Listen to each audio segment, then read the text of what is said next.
샬롬. 이스라엘에서 이번 주 토라 포션은 민수기 13장에서 시작되는 파라샤트 쉘라크입니다. 이 포션은 정탐꾼들의 죄로 알려진 큰 비극을 중심으로 전개됩니다. 모셰가 12명의 뛰어난 지도자들을 가나안 땅을 탐지하기 위해 보냈고, 그들이 임무를 마치고 진영으로 돌아와 악하고 비방하는 보고를 전했습니다. 예호슈아와 칼레브를 제외한 모두가 그랬습니다. 이 사건은 유대인 역사에서 치명적인 전환점을 의미합니다. 출애굽의 기적과 홍해가 갈라진 사건, 그리고 시나이 산에서의 계시를 경험한 후 약속의 땅 문턱에 선 이 영적으로 뛰어나고 특출하게 의로운 광야 세대가 갑자기 흔들리며 처참하게 무너집니다. 정탐꾼들의 악한 보고는 백성들의 마음에 두려움과 절망을 심었고, 그 결과로 재앙과도 같은 이유 없는 신앙의 위기가 찾아왔습니다. 약속의 땅에 대한 근거 없는 부정적인 보고는 백성들의 의지를 꺾고 민족 전체를 집단 광란에 빠뜨립니다. 그들은 울며 반역을 꾀하고 이집트로 돌아가기를 갈망합니다. 그들 앞에서 제국을 쳐부수신 하슈엠께서 조상들에게 약속하신 땅으로 자신들을 인도하실 수 있다는 사실을 갑자기 믿지 못하게 됩니다. 이 대재앙은 단순한 국가적 실패가 아닌 영적 재앙이었으며 수천 년간 여파를 남겼습니다. 실제로 정탐꾼들이 가져온 악한 보고인 라시온하라는 하슈엠의 눈에 금송아지 죄보다 더 심각하게 여겨졌습니다. 하슈엠은 귀중한 이스라엘 땅에 대한 중상을 우상 숭배보다 더 엄중히 보셨습니다. 금송아지 죄에 대해서는 백성들을 용서하셨기 때문입니다. 그러나 이스라엘 땅에 대한 중상모략과 그 보고가 백성들에게 받아들여지고 신뢰를 얻자 하슈엠께서 느끼신 실망은 너무나 컸고, 하슈엠은 그 세대에게 다시 기회를 주지 않겠다고 선언하셨습니다. 땅을 비방한 것은 방황하는 백성들에게 결정적인 마지막 선고가 되었습니다. 하슈엠께서는 그 잘못된 세대가 광야에서 죽게 될 것이라 선포하셨죠. 그들이 걱정했던 그들의 자녀들, 바로 그들이 약속의 땅에 들어가게 될 것입니다. 그러나 그들 자신은 들어가지 못할 것입니다. 그리고 아무 이유 없이 그들이 울었던 이 날은 구원의 때까지 눈물의 날이 되었습니다. 이것이 바로 첫 번째 티샤 베아브, 즉 아부월 9일이었으며, 훗날 이 날은 첫 번째와 두 번째 성전이 모두 파괴된 날이 되었고, 그 외에도 유대 민족에게 수많은 끔찍한 비극과 재앙이 닥친 날이 되었습니다. 겉보기에 정탐꾼들이 거짓말을 하지는 않았다고 볼 수 있습니다. 그들은 땅에 힘이 넘치고 비옥하며 성들이 견고하고 거인들이 있다는 사실을 그대로 보고했죠.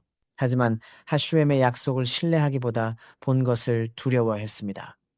결국 그들은 본 것을 믿음 없이 해석한 것입니다. 그들의 시각은 피상적이었기에 잘못되었습니다. 그들은 현실의 겉모습만 보고 그 안에 숨겨진 내면의 영혼은 보지 못했습니다.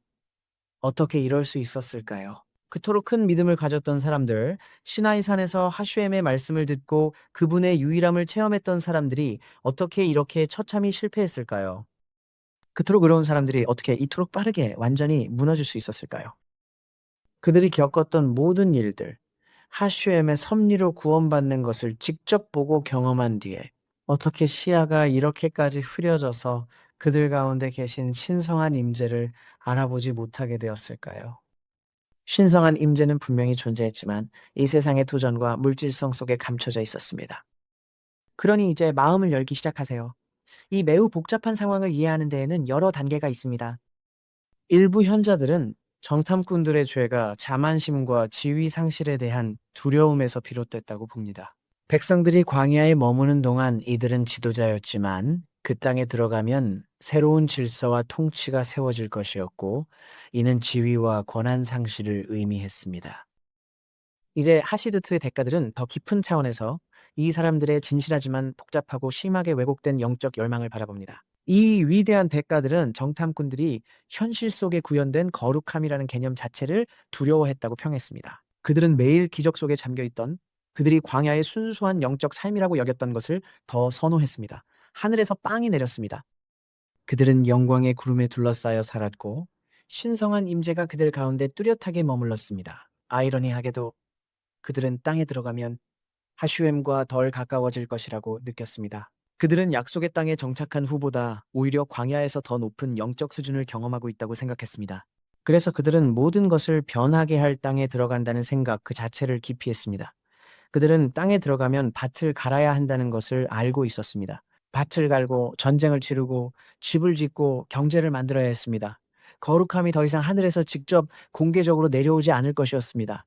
이제 거룩함은 농업과 노동, 세속적 책임, 평범한 삶의 구조 속으로 내려와야 했습니다. 거룩함을 직접 쟁취해야 했죠. 하늘에서 만나를 받기보다 곡식 씨앗을 땅에 심어야 했습니다. 거룩함은 노동에서 나와야 했고, 신앙은 명시적인 초자연적 개입 없이도 번성해야 했습니다. 그리고 그들의 편향된 견해는 그 전환을 상상할 수 없었습니다. 그들은 땅을 바라보며 모순을 보았습니다. 그들은 오늘날 많은 이들이 생각하듯 농사와 군대, 정치가 어떻게 신성을 담을 수 있을지 의문을 가졌습니다. 이것이 그들의 불평 뒤에 숨겨진 의미 중 하나입니다. 그 땅은 거주민을 삼키는 땅이다라는 말은 물질적 세계가 우리를 산채로 삼킬 것임을 뜻했습니다. 광야에선 자연을 초월해 살았지만 그 땅에선 자연 안에서의 거룩함을 요구받게 될 것이었습니다. 어려운 일이죠. 하지만 의로움을 지킨 예호슈아와 칼레브는 같은 땅을 보며 전혀 다른 걸 봤습니다. 그들은 위험을 무시해서가 아니라 이스라엘 땅의 거룩함이 바로 그 물질성 안에 숨겨져 있다는 더 깊은 진실을 이해했기 때문입니다. 그 땅은 흙으로 이루어졌음에도 불구하고 거룩한 것이 아닙니다. 그 땅은 바로 그 흙됨을 통해 거룩해집니다. 하슈엠은 그 흙 자체를 거룩하게 하셨습니다. 예호슈아와 칼레브는 이 땅에 들어가 살아야 한다는 것을 알았습니다. 이곳은 하슈엠이 택하신 땅이며 그 거룩함이 여러분을 감쌉니다. 그리고 그 물질적 존재 안에는 즉각적으로 느껴지지 않더라도 신성한 임재가 존재합니다. 비극은 더욱 깊어집니다. 하슈엠께서 백성들에게 그분의 명령을 알리신 후 절박한 일부 사람들이 갑자기 그 땅으로 올라가려고 시도했습니다. 결국에는 말이죠. 상심하고 절망한 그들은 피해를 되돌리고자 억지로 나아가려 했습니다. 하지만 이미 늦었고 모세는 이번 임무에 하슈엠이 더 이상 함께하지 않으신다고 경고합니다. 결국 그들은 처참하게 패배합니다. 그러나 15장이 시작되면서 하슈엠이 땅의 문을 닫으신 것처럼 보인 직후 토라의 가장 아름다운 반전 중 하나로 하슈엠께서는 이스라엘 민족에게 두 가지 계명을 제시하십니다. 이 계명들은 이스라엘 땅에서 지켜야 할 것들입니다. 바로 성전 제물에 곁들일 전제와 반죽을 떼는 할라의 계명입니다. 이 두 계명이 실패 이후 게시되어 하슈엠께서는 민족을 위로하며 말씀하십니다.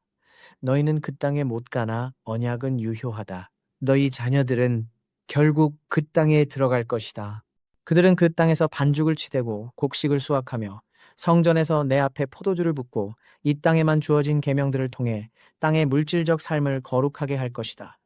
이렇게 해서 정탐꾼들의 죄 이후에도 에레츠 이스라엘의 꿈은 그 꾸짖음을 받은 세대에게조차 계속 살아있게 되었습니다. 이러한 위로의 소식 이후 그리고 토라가 고의적인 그리고 무의식적인 우상 숭배에 대한 속죄를 언급한 뒤에 갑자기 토라는 이번 주 본문을 겉보기에 서로 관련 없어 보이는 두 가지 주제로 마무리합니다. 첫 번째는 광야에서 한 남자가 안식일에 금지된 행위인 나무를 모으다가 공공연히 샤바트를 모독하며 발견된 이야기입니다. 두 번째는 이스라엘 자손의 남성들에게 내린 신성한 계명으로 그들의 옷 모서리에 하늘색 실이 섞인 술, 즉 찌찌트를 달라는 명령입니다. 이 계명들이 여기서 무슨 역할을 하는가? 이 모든 요소들의 흐름을 우리는 어떻게 이해해야 할까요? 가장 깊은 진실은 이 모든 것들이 하나의 전개되는 드라마의 일부로서 정탐꾼들의 이야기에서 제기된 중대한 질문, 즉, 한 세대가 어떻게 명확히 드러난 계시에 의존하는 것에서 벗어나 하슈엠과의 언약을 성숙하게 책임지는 단계로 전환할 수 있는가에 대한 답을 제공한다는 것입니다. 우리의 분열된 세상에서 신성한 임재가 감춰져 있음에도 불구하고 말입니다. 그러니 마음을 가장 깊은 곳까지 열어보세요. 이 세대가 광야에 머물며 광야에서 죽게 된다는 선고를 받은 후 백성들은 심리적으로 완전히 무너졌습니다. 이제 그들은 영광의 구름이 영원히 자신들을 인도하지 않을 것이며 이미 너무 늦었다는 사실을 깨닫기 시작합니다. 그들은 그들의 자녀들이 약속의 땅에서 하슈엠과 관계를 맺고 그로 인해 규율과 책임 그리고 의식적으로 물질 세계를 거룩하게 하는 것을 요구받게 될 것임을 이해합니다. 바로 그때 토라는 광야에서 한 남자가 안식일을 더럽히고 있다고 우리에게 말해줍니다. 히브리어로 나무를 줍는 자로 알려진 이가 하필 왜 여기서 언급된 것일까요? 그리고 왜 이 이야기가 정탐꾼 참사 이후 바로 여기서 등장하는 걸까요? 이 사건은 단순한 일화나 곁가지가 아닙니다. 이것은 단순히 또 다른 죄의 이야기만은 아닙니다. 바로 정탐꾼 트라우마에 대한 토라의 응답의 일부이며 우리가 찾고 있는 해답을 찾는 데 있어 필수적인 요소입니다. 토라는 이 남자가 누구인지 명확하게 밝히지 않죠. 구절에서는 그를 익명으로 언급하며 단순히 이시 메코셰시의 즉 나무 줍는 남자라 부릅니다. 하지만 탈무드 샤바트 편의 흥미로운 논의에서는 위대한 랍비 아키바께서 이 인물이 다름 아닌 탈라프 하드라고 주장합니다. 그는 다섯 자매 마클라, 노아크, 호글라, 미라, 티르자의 아버지입니다.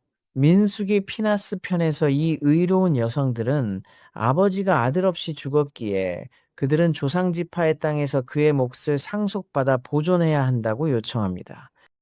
모세는 그들의 사안을 직접 하슈엠께 가져갔고 하슈엠은 그들의 주장이 정당하다고 확인하셨으며 새로운 영구적인 상속법을 제정하셨습니다. 이 17장에서 이 여성들은 슬픔을 호소하면서 모세 앞에 서서 말했습니다. 우리 아버지는 광야에서 죽었지만 하슈엠을 거스른 코라크의 무리에 속하지 않았고 자기 죄로 죽었습니다. 여기서 자기 죄라는 말은 어떤 죄를 암시하는 것일까요? 나무를 모은 자의 죄입니다. 하지만 뒷이야기는 뭘까요? 그의 동기는 무엇이었을까요? 바바바트라 119비의 토사포트 주석은 미드라시를 인용해 놀라운 사실을 전합니다. 이 사람은 리셴 샤마임, 즉 하늘의 뜻을 위해 행동했다는 것입니다. 즉 더 높은 목적을 위한 행동이었습니다. 그의 행동은 온전히 이타적이고 사심 없었습니다. 민족을 위해 자신을 희생한 것이죠.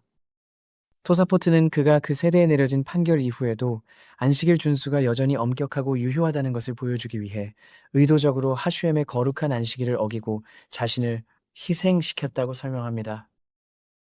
보시다시피 정탐꾼들로 인해 이 세대가 광야에서 멸망하리라는 명령이 내려진 후 백성들은 낙담했습니다. 그리고 일부는 하슈엠께서 더 이상 우리의 신성한 봉사에 관심이 없으시다고 느끼기 시작했습니다.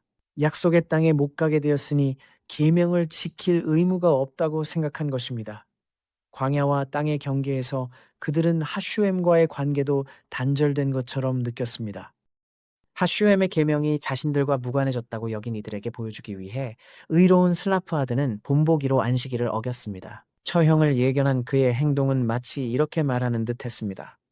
토라와 언약은 영원하며 우리 행동에는 반드시 결과가 따른다는 걸 아직도 모르겠느냐?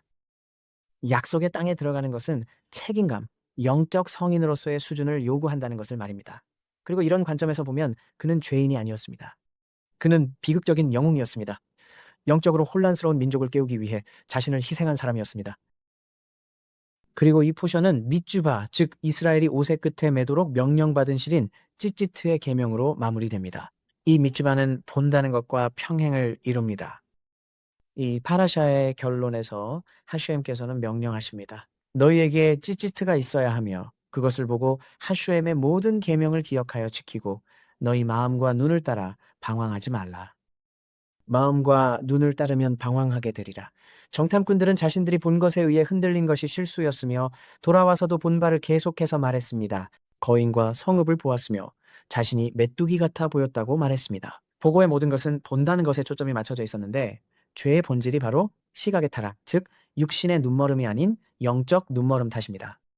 그들은 현실 속에 숨겨진 신성을 전혀 인식하지 못했습니다.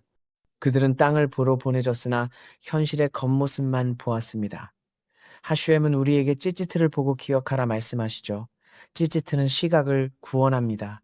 현자들에 따르면 트켈레트의 푸른 실은 바다를, 바다는 하늘을, 하늘은 영광의 보좌를 떠올리게 하죠.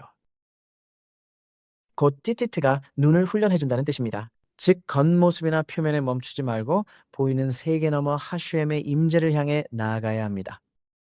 이 수정 작업을 통해 구원받은 시각, 즉 기억과 믿음, 그리고 행동으로 이어지는 봄을 얻게 됩니다. 찌찌트는 이스라엘에게 올바르게 보는 법, 거룩함을 물질 세계에 담는 법, 그리고 인간 경험과 지상 존재의 가장 끄트머리에서도 신성한 임재를 기억하는 방법을 다시 가르쳐 줍니다. 나무 줍는 자와 찌찌트 계명은 정탐꾼들로 인한 영적 위기에 대한 토라의 응답으로 이해됩니다.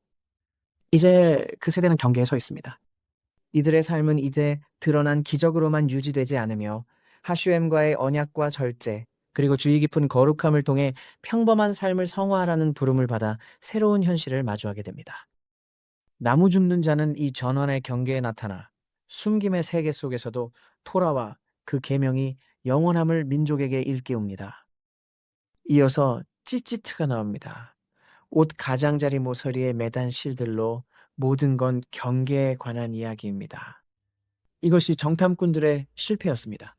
그들은 땅의 경계에서 시야를 잃었죠. 거인과 성벽, 장례식, 두려움만을 보았고 물질 세계 속에 숨겨진 신성한 임재를 보지 못했습니다. 하슈엠께서는 이스라엘에게 경계의 미tz바를 주셨습니다. 옷 중심이 아닌 모서리입니다. 위대한 영적 전투는 믿음과 의식, 두려움과 신뢰, 표면과 깊음 사이의 경계에서 벌어지기 때문이죠. 세상을 공허하게 볼지 살아계신 하슈엠의 숨겨진 임재로 가득한 곳으로 볼지 결정되는 그 경계 말입니다. 찌찌트는 옷 가장자리에서 펄럭이며 마치 다른 세계에서 뻗어나온 실처럼 우리에게 겉모습에만 머물지 말고 표면 너머를 보며 실 한 가닥에서도 하늘을 기억하라고, 물질 세계에 들어가되 갇히지 말라고, 그리고 이스라엘의 임무는 세상으로부터의 도피가 아니며 오히려 그 안에 거룩함을 드러내는 것임을 이해하라고 상기시켜 줍니다.